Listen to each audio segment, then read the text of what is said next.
कुछ दर्द ऐसे होते हैं जो भुलाया नहीं भूल सकते। एक दर्द ऐसा था जो हमें 1947 में लगा, जो आज तक नहीं हम भूल पाए। आज़ादी की खुशी के साथ हमें एक गम भी मिला।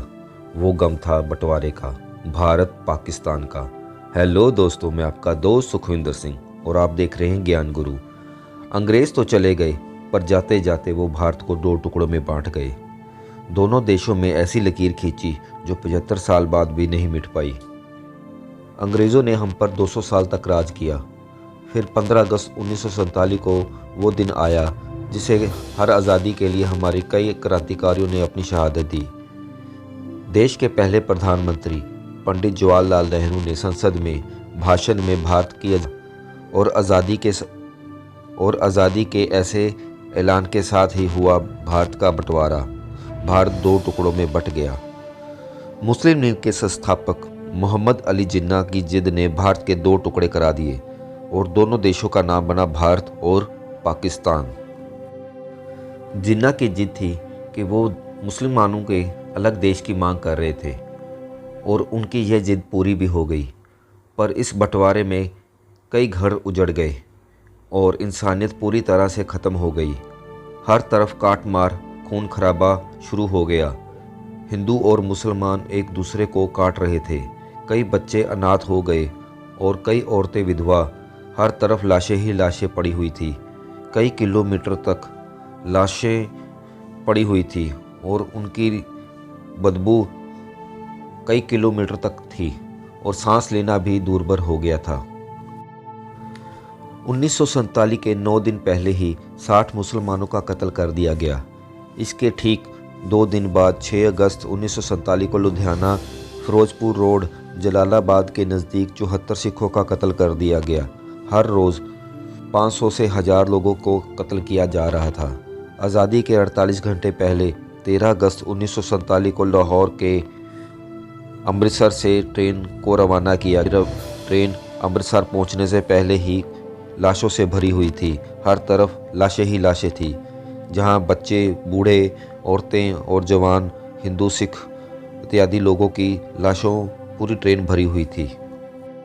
दिल्ली से लाहौर जाने वाली ट्रेन दिल्ली से रवाना हुई तो पटियाला पहुंचते ही दंगे भड़क गए और ट्रेन में कत्ले आम चालू हो गया।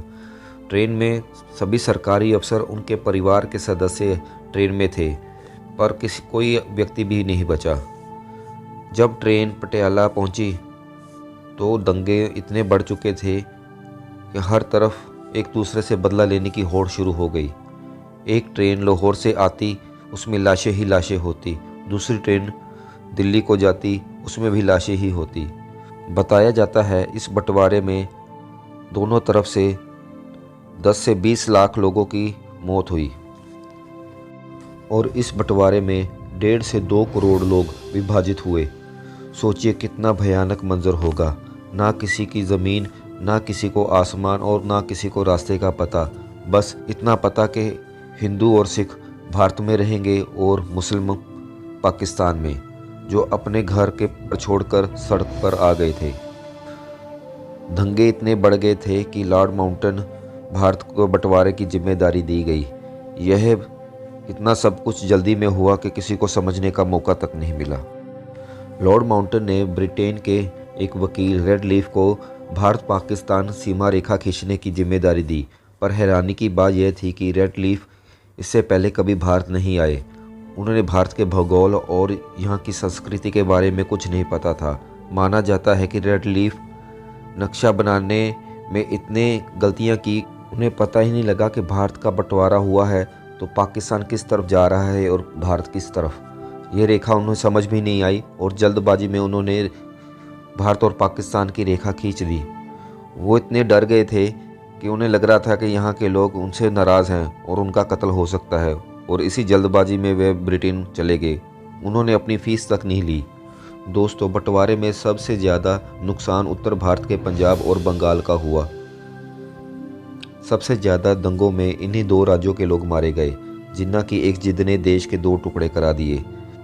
बंटवारे के 1 साल बाद 11 सितंबर 1948 को जिन्ना की मौत हो गई। जिन्ना खुद तो चले गए, पर जाते जाते आने वाली पीढ़ियों को ऐसा जख्म दे गए जो कभी नहीं भुलाया जा सकता।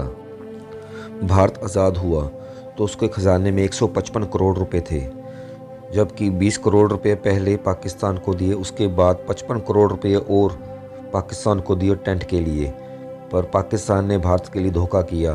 कबायलियों के रूप में पाकिस्तान सेना ने भारत पर हमला कर दिया। भारत को ये पता था, पाकिस्तान भारत से दुश्मनी निकालना चाहता था। दोस्तों, आपको ये मेरा वीडियो कैसा लगा कमेंट बॉक्स पर ज़रूर लिखिए, लाइक और शेयर ज़रूर कर दीजिए। और दोस्तों, अपने घर और परिवार का ध्यान रखना। Thank you.